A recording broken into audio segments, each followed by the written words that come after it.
Let me die here. Her voice was weak and broken, like dry wind blowing through rocks.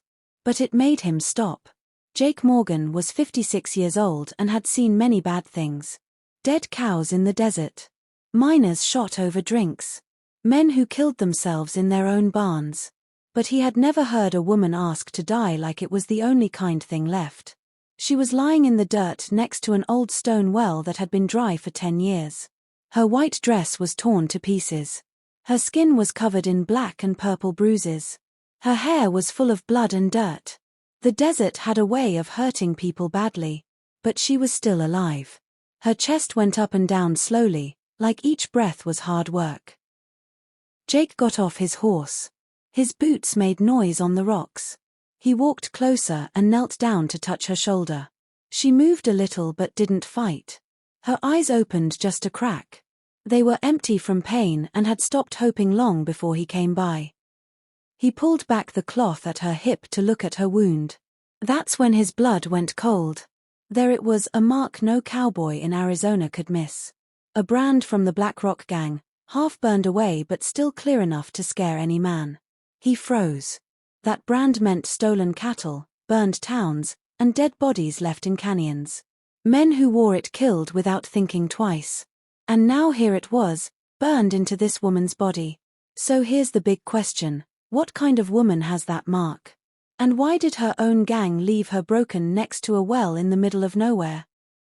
Jake looked down at her again. She was lighter than a bag of grain, just bones covered by skin, more dead than alive. He could have left her there. Many men would have. But he didn't. He picked her up, put her on his horse, climbed up, and rode toward his ranch.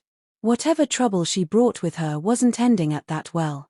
When Sarah woke up, she wasn't under the open sky anymore. She was looking up at a roof made of rough wood patched with pieces of cloth that let in strips of light.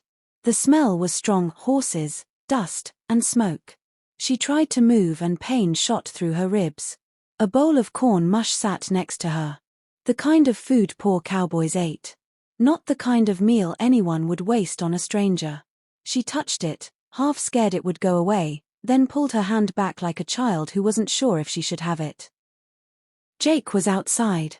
She could hear his boots on the porch and his chair creaking. He didn't rush in. He didn't sit next to her like some story hero. He kept away. That was how he was. When he finally talked, his voice came through the door. Not a question, just a fact: eat. You need it. She did what he said. She ate quietly, and when the food was gone, she told him the lie she had ready. She said outlaws had taken her, beaten her, and left her to die when she wouldn't do what they wanted. It sounded like it could be true. Her bruises told half the story. Her voice filled in the rest. Most men would have nodded and believed her. Jake didn't. He stood in the doorway with his arms crossed and steady eyes. He didn't push her for more. But his quiet way of watching told her he didn't buy every word. The real truth was something she could never tell. She had been one of them, part of the Black Rock Gang. She had ridden with them and stolen with them. She even tried to steal more than her share of gold. When they caught her trying to take gold that wasn't hers, they beat her until she begged to die. She got away during the fight. That well was the only reason she lived long enough for Jake to find her. She hid all of that now. She smiled weakly, looked down, and let the cowboy see only the broken parts, never the guilty ones. It was risky, and she knew it. But in that quiet room with a hard man watching, it was her only chance. Here's what makes you wonder. If a woman has scars, that deep scars that tie her to a name every man fears, how long can she hide the truth before it comes back for her? The town of Millerville was never quiet. Wagons made noise, dogs barked, men called out prices for animal skins and corn. Jake brought Sarah along because he needed supplies, not because he wanted her to be seen. She kept her head down, hair pulled forward to hide the bruises, moving like a shadow behind him. For a while, it worked. People looked but didn't stare too long.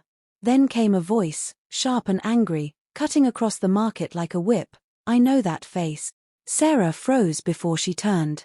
A man with a scar running from his ear to his jaw was pushing through the crowd. Tom Briggs, one of the gang members who had somehow stayed alive. He grabbed Sarah by the arm, spun her around, and yelled for everyone to hear, "This woman rode with us. She hurt men for gold and left her own people to die. She's no victim, she's poison." The crowd went still. Eyes got narrow. Some people backed away like she had a disease. Sarah's lips shook but no words came out. She looked like a deer caught in light, breathing too fast, her eyes begging for somewhere to hide. Jake stepped forward. His hand moved near his belt but never touched his gun. He looked straight at Tom, voice low but clear enough for the whole street. "Maybe she did wrong. Maybe she has a past darker than most. But not here, not now. She's under my roof, and that means you go through me first." The quiet stretched on. Tom sneered, spit in the dirt, and backed off, saying curse words under his breath. The crowd slowly broke apart. Some shook their heads, others whispered. Sarah stood there shaking, her arms still red from his grip. On the ride back, she said nothing. Jake didn't push her. But the air between them felt heavy. He had stood up for her, not because he believed every word she told him, but because a man like him couldn't let another man drag her down in the street. Out here, what people thought of you meant everything, and she had just lost what little she had left. What happens when a woman runs out of excuses? When her lies start breaking apart and the only person left standing next to her is a cowboy with his own doubts? That's where the real trouble starts. That night, the ranch was quiet. Too quiet. Sarah lay awake staring at the roof beams, her chest tight. She could still hear Tom's voice in the market, still feel the crowd's eyes burning into her back. She couldn't shake the truth.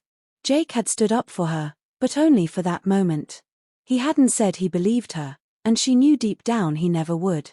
Before sunrise, she snuck outside. The air was cool and sharp. She put a saddle on one of Jake's horses, her hands shaking as she pulled the straps tight. She looked back at the house, at the dark windows, at the chair on the porch where Jake usually sat a day. Then she got on the horse and rode away without making a sound. When Jake woke up, the horse stall was empty. He sat on the porch for a long time, holding an old photo of his wife Emma. He whispered to the desert, not to anyone special. People run when the truth catches up. Some come back. Most don't. Then he put the picture down and waited. 2 days later, Jake rode into Devil's Canyon looking for lost cattle. That's where Tom found him. The outlaw stepped out from behind rocks with a rifle in his hands, grin spread across his scarred face. This time there was no crowd to keep him in check. He wanted blood, and Jake was alone. The fight was quick and mean. Tom's shot tore across Jake's arm, spinning him into the dirt. Dust filled his lungs as he tried to lift his gun. He knew he was seconds from dying. Tom's shadow got bigger, the end of his gun pointing down slow, enjoying the moment. Then came the sound of horse hooves. Sarah burst into the canyon, hair wild, eyes set with something harder than fear. She rode straight into the fight, her horse kicking up a storm of dust. Tom turned too late. The fight changed. Shots rang out. Echoes rolled across the canyon. When the dust cleared, Tom was lying in the rocks, and Jake was still breathing. Sarah jumped down and knelt next to Jake, her hands shaking as she pressed against his wound. Tears mixed with dust on her face, and with a voice that could barely be heard, she said what she had hidden for too long: "I was one of them. I betrayed them. They beat me half dead and left me there. I thought I could lie my way out of it, but I can't lie to you anymore." That night in the canyon, with blood in the dirt and the rocks quiet, Sarah stopped running. Whatever she had been, whatever she had done, choosing to come back had already changed the path she was on. Jake made it back to the ranch with Sarah by his side. His arm was bandaged, his steps slower than before, but he carried himself with the same quiet strength that had always marked him. Sarah moved through the small house like someone who had finally chosen a place to stop. She swept the porch, cooked simple meals, got water from the creek. No one told her to. She just did it. One morning, she stepped outside and found something new. Next to Jake's old chair on the porch sat another one, rough wood but strong. He never said a word about it. He just sat in his usual spot and looked out over the land. Sarah waited, then sat down in the new chair. It wasn't forgiveness spoken out loud, but it was something better. It was acceptance. Life didn't become perfect after that. Scars don't go away, and the desert has its way of reminding you how easily people can break. But the days became steady. Sarah worked the dirt. Jake taught her to guide the horses. The house that once felt empty began to feel lived in again. 2 broken lives slowly healing into something new.